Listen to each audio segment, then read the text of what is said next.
Bismillahirrahmanirrahim. Assalamualaikum warahmatullahi wabarakatuh. Alhamdulillah, wassalatu wassalamu ala rasulillah wa ala alihi wa sahbihi wa man walah. Amma ba'du, anak-anakku sekalian yang berada di rumah, yang saat ini menjalani kegiatan belajar mengajar secara online, yang mudah-mudahan senantiasa diberikan rahmat oleh Allah Subhanahu wa Ta'ala. Alhamdulillah, pada pagi hari ini kita bisa bertemu kembali, berjumpa kembali dalam agenda materi KBM online Matabah Al-Furqan. Pada kesempatan kali ini Ustadz akan membahas materi untuk kelas Tasbih 1 ya. Bagi anak-anak kelas Tasbih 1, silakan menyimak video ini ya untuk mendengarkan materi di hari ke-17 ya. Materi di hari ke-17. Materi kita pada hari ini adalah surah Al-Baqarah ayat 141 sampai ayat 169 ya, 141 sampai ayat 169 ya. Cukup banyak ya ayatnya, sekitar kurang lebih 28 ayat ya, kurang lebih 28 ayat. Nah, baik. Di surat Al-Baqarah ayat 141 sampai 169 ini ada banyak tema anak-anak yang bisa kita bahas ya. Tapi tidak kita bahas semua ya. Ada satu atau dua tema yang mungkin pada hari ini akan kita bahas. Baik anak-anakku yang tercinta, insya Allah kita akan mulai materi kita. Yang pertama kita bahas adalah ya mengenai diutusnya para rasul ya. Diutusnya para rasul. Nah, ini bisa anak-anak lihat di ayat 151. Baik, silakan dibuka mushafnya semua. Akan Ustadz bacakan ayatnya. A'udzu billahi minasy syaithanir rajim. Kama arsalna fiikum rasulan minkum yatlu 'alaikum ayatina wa yuzakkikum wa yu'allimukumul kitaba wal hikmata wa yu'allimukum ma lam takunu ta'lamun.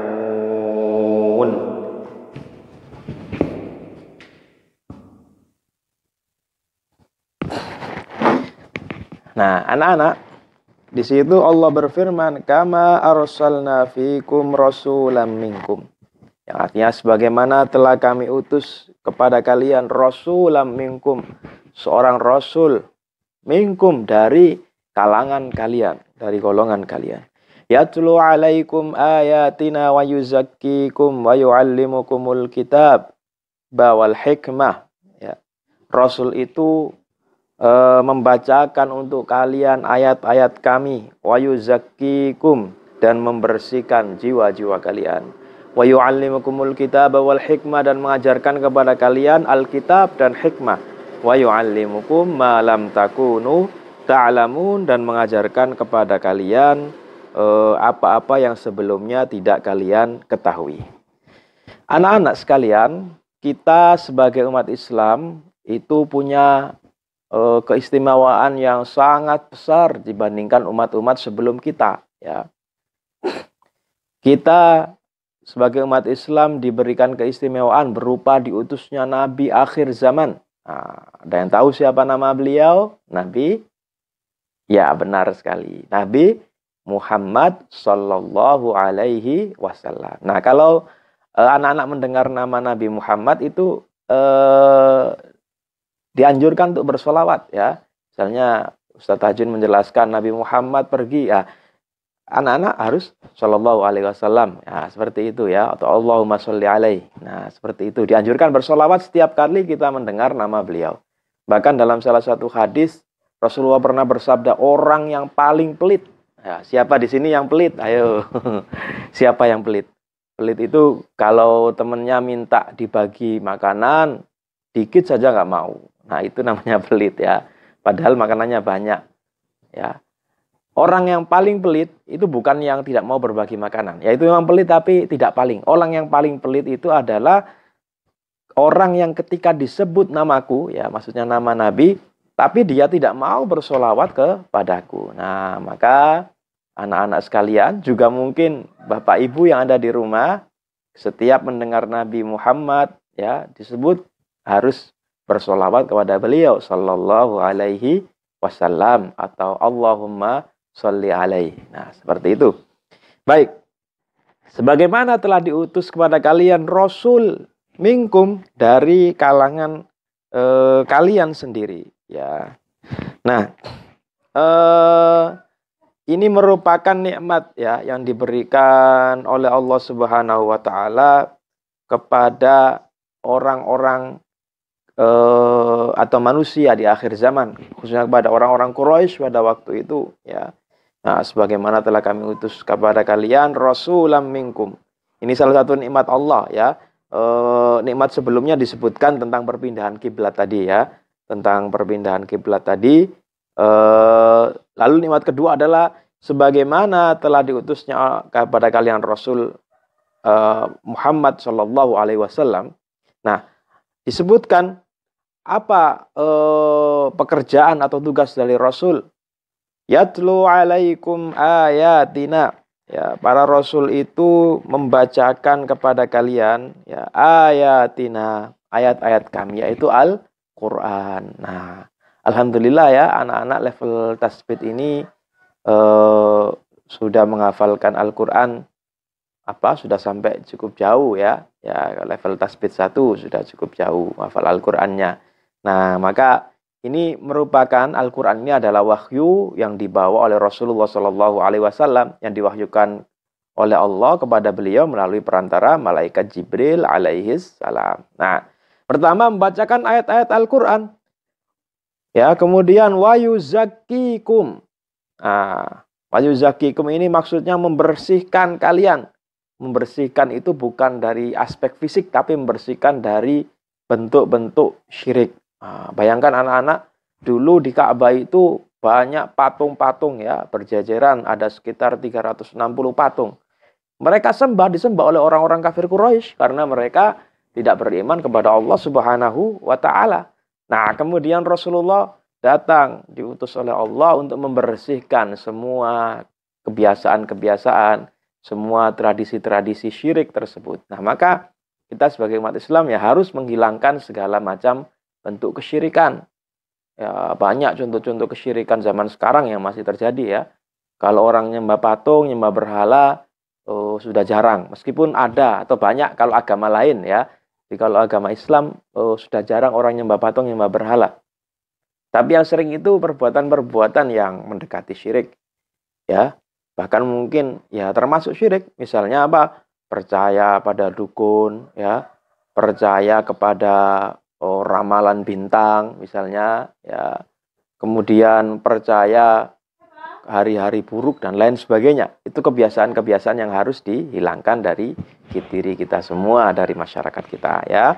Kemudian wa yu'allimukumul kitaba wal hikmata, dan mengajarkan kepada kalian al-kitaba wal hikmah. Al-kitab maksudnya Al-Qur'an, wal hikmah. Nah, al-hikmah ini maksudnya adalah al-hadis ya. Hadis Rasulullah Shallallahu Alaihi Wasallam.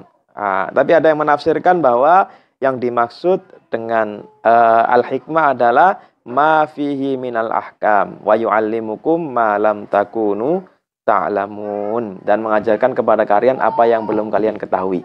Jadi Rasulullah diutus itu tadi untuk membacakan ayat Al-Qur'an, membersihkan dari syirik, lalu mengajarkan kepada kalian ya, selain membacakan juga diajarkan ya.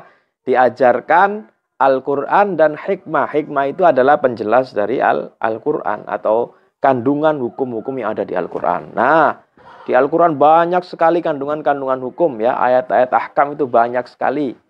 Mulai dari bab toharo ya, bab bersuci, sampai bab mengelola negara. Nah, itu semua ada dalam Al-Quran. baik yang disampaikan secara global, ya, secara umum ataupun secara rinci seperti ilmu mawaris. Nah, maka anak-anak sekalian, ini patut kita syukuri dengan diutusnya Rasulullah mengajarkan kepada kita apa yang dulu tidak kita ketahui. Ya, orang-orang Quraisy zaman dahulu banyak yang tidak mengetahui syariat-syariat Allah. Setelah datang petunjuk dari Rasulullah Shallallahu Alaihi Wasallam, maka mereka mengikuti Rasulullah Shallallahu Alaihi Wasallam. Baik. Kemudian pembahasan yang kedua, ya, tentang syirik, ya, tentang syirik. Allah berfirman, A'udzu billahi minasy syaithanir rajim. Wa minan nasi man yattakhidhu min dunillahi andadan yuhibbunahum ka hubbillah. والذين آمنوا أشد حبا لله ولو يرى الذين ظلموا إذ يرون العذاب أن القوة لله جميعا وأن الله شديد العذاب إذ تبرأ الذين اتبعوا من الذين اتبعوا ورأوا العذاب وتقطعت بهم الأسباب وقال الذين اتبعوا لو أن لنا كرة فنتبرأ منهم كما تبرأوا منا كذلك يريهم الله أعمالهم حسرات عليهم وما هم بخارجين من النار. Lanjut ayat berikutnya. Ya ayyuhan nasu kulu mimma fil ardi halalan tayyiban wa la tattabi'u khutuwatis syaitan innahu lakum aduwwun mubin. Innama ya'murukum bis-su'i wal fahsya'i wa an taqulu 'ala Allahi ma la ta'lamun. Nah,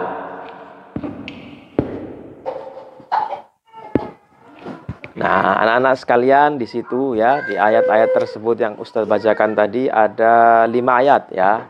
3 ayat pertama mulai ayat 165 sampai ayat 167 Allah berbicara tentang orang-orang yang mensekutukan Allah. Mensekutukan itu apa sih, Ustadz? Mensekutukan itu artinya menjadikan sesuatu yang lain itu lebih dia cintai daripada Allah Subhanahu wa Ta'ala. Ya, lebih dia cintai daripada Allah Subhanahu wa Ta'ala. Nah, ayat ini membicarakan mengenai perbuatan syirik, ya. Jadi ada orang-orang tertentu itu yang menjadikan sesuatu yang lain itu seperti Allah. Jadi mereka agungkan, mereka tunduk, mereka patuh kepadanya, ya. Mereka mencintainya seakan-akan mereka mencintai Allah Subhanahu wa Ta'ala, ya. Nah, padahal, ya, anak-anak sekalian, di sini disebutkan walladzina amanu asyaddu hubbal lillah, ya. Padahal orang-orang yang beriman itu lebih mencintai Allah Subhanahu wa Ta'ala, ya. Lebih mencintai Allah Subhanahu wa Ta'ala.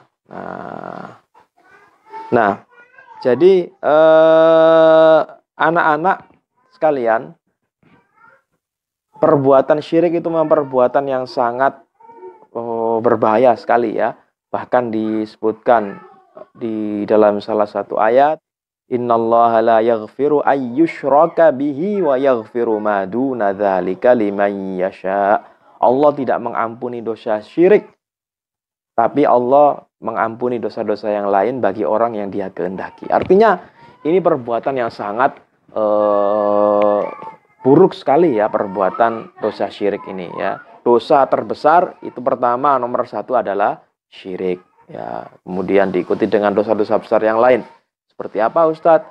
Seperti durhaka pada orang tua, ya. Kemudian memakan harta anak yatim, membunuh, mencuri, memakan riba, dan lain sebagainya. Ya, naudzubillah, tsumma naudzubillah min dzalik. Ya, maka Ustadz berharap anak-anak semua jangan sampai terjatuh ke dalam perbuatan dosa syirik, menyekutukan Allah Subhanahu wa taala. Nah, di sini yang menarik anak-anak sekalian di ayat 166 sampai ayat 167. Jadi orang-orang para pembesar ya, orang-orang para pemimpin-pemimpin orang-orang kafir yang menyerukan kesesatan itu nanti di akhirat mereka berlepas diri dari orang-orang yang mengikuti mereka, dari pengikut-pengikut mereka ya. Mereka mengatakan di situ ya disebutkan di ayat ini, ittabarra alladzina tubi'u minal ladzina taba'u wa ra'awul 'adzab wa taqatta'at bihimul asbab. Jadi orang-orang yang diikuti itu berlepas diri. Ya, saya hanya menyerukan, saya hanya mengajak kalian, siapa suruh kalian mau. Nah, orang-orang yang mengikuti pun nyesal. Wa qala alladzina taba'u law anna lana karratan fanatabarra'a minhum kama tabarra'u minna. Ya Allah, seandainya kami punya kesempatan, ngapain kami ikut orang-orang kafir yang buruk-buruk itu ya. Nah, itu menyesal anak-anak. Maka pelajaran yang bisa kita ambil di sini ketika anak-anak melihat ada temannya ya melakukan perbuatan buruk, ya jangan diikuti ya. Ketika ada temannya yang suka misalnya suka ngomong kotor, jangan diikuti dengan alasan, loh saya kan cuma ikut-ikut ya, aku cuma ikut dia misalnya. Jangan seperti itu, nggak boleh ya. Karena apa? Karena nanti di akhirat itu tidak ada ya orang lain menanggung dosa kita, itu tidak ada. Kita yang menanggung dosa kita sendiri, perbuatan yang kita lakukan sendiri. Maka jangan sampai ikut-ikutan ya, berbuat sesuatu jangan sampai hanya sekedar ikut-ikutan. Nah, terakhir di ayat ke-168 sampai ayat 169 Allah berfirman, ya ayyuhan nasu kulu mimma fil ardi halalan thayyibah. Wahai manusia, makanlah apa yang ada di bumi, makanan yang halalan thayyiban, makanan yang halal dan thayyib. Wala tattabi'u khutuwatis syaitan, janganlah kalian mengikuti langkah-langkah syaitan. Nah, anak-anak, makan yang baik itu anjuran dalam agama Islam ya. Di sini ada dua kriteria. Kriteria itu apa sih Ustadz? Kriteria itu dua ciri-ciri ya. Dua ciri-ciri makanan yang dianjurkan. Yang pertama yang halal. Jadi memakan makanan yang halal. Yang halal itu berarti makanan yang tidak haram ya. Apa ya, coba saya menyebutkan contoh makanan yang haram ya. Yang haram itu misalnya babi. Kemudian bangkai. Bangkai itu binatang yang disembelih tidak dengan cara yang syar'i ya. Kemudian darah. Kemudian apa tadi? Apalagi ya? Makanan yang disembelih bukan karena Allah ya. Lalu misalnya segala macam binatang yang menjijikkan ya, tikus, kemudian kecoa dan lain sebagainya. Jadi itu dilarang ya, makanan yang haram dilarang oleh Allah Subhanahu wa taala.